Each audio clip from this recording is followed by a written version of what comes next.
Whenever I cook, I prefer to make things that are fast, easy, and don't have a lot of ingredients. And Jamaican Oxtail Stew is literally none of those things. Hello and welcome to Deliciously Awkward. If you've been watching my videos, then you might have seen that I recently made lumpia, which are Filipino egg rolls. And I made that because someone kept challenging me in the comments to make them. And it's something I never thought I could make, but I did a surprisingly decent job at it. So at the end of that video, I asked viewers to suggest other things that you want to challenge me to make. And I was truly overwhelmed by the response. And by that I mean I was overwhelmed that no one responded.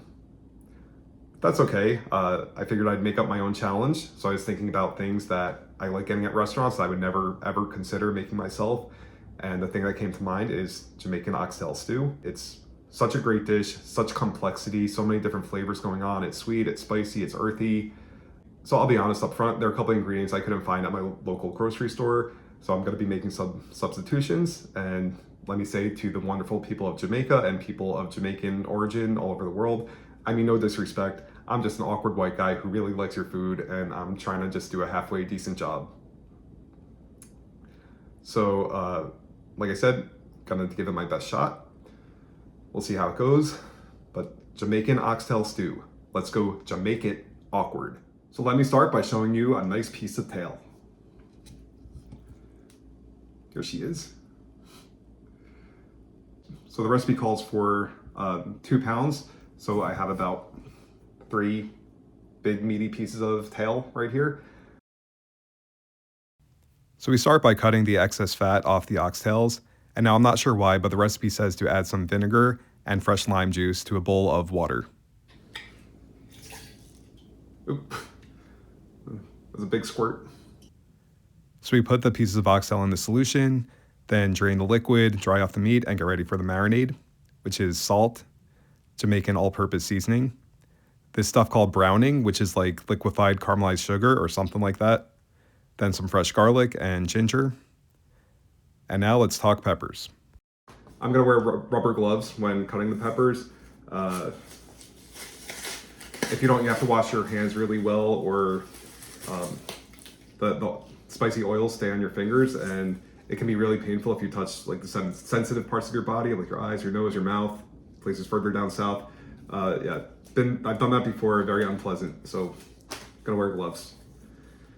And this is a part that might be offensive to Jamaican people. I could not find Scotch bonnet peppers, which is a traditional pepper in oxtail stew.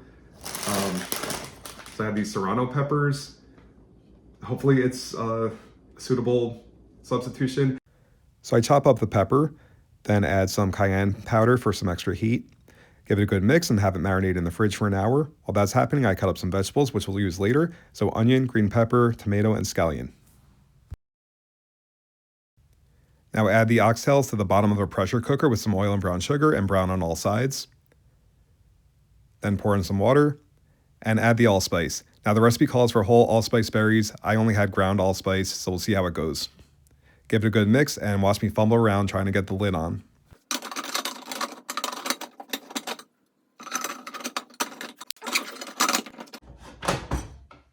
There we go. Now you put the valve on top and heat it on high.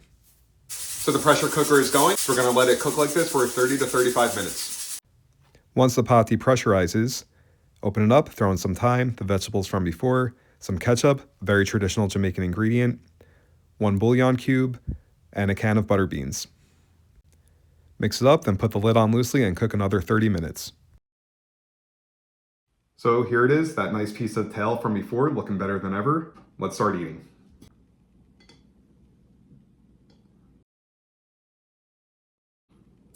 Okay, here are my thoughts. Definitely good. Yeah, really nice heat level. Again, it's not bad, just it's not as flavorful as I would have expected. I'm guessing going back to the allspice, it probably would have been better if I had the whole allspice berries instead of the ground powder, which has been in the cabinet for a couple of years now, maybe longer. So I kind of missed that punch of allspice. Other than that, really good. It's cooked very well, very soft, and yeah, again, I'm not disappointed, just I kind of wish it was a little more flavorful. Yeah, I don't think I will cook this again. I think if I made it for a real Jamaican person, they'd probably laugh at me. That said, remember to embrace the awkward. If you like what you see here, please like and subscribe. Do you want me to do more of these awkward white guy cooks different culture foods? They're a lot of fun. I like the challenge. So that's it. I'll see you next time. So just a quick addition to the video. So I finished the oxtail and it was really good. I don't know, that first bite didn't have much flavor, but the more I ate, the more I got those layers of flavor, that complexity that I expected. Yeah, it didn't have the punch of allspice, didn't have exactly the kind of heat that it would normally have. If I do make it again, I will definitely get whole allspice berries, and I will definitely find the Scotch bonnet peppers, make this dish even better. But again, it was good. No regrets.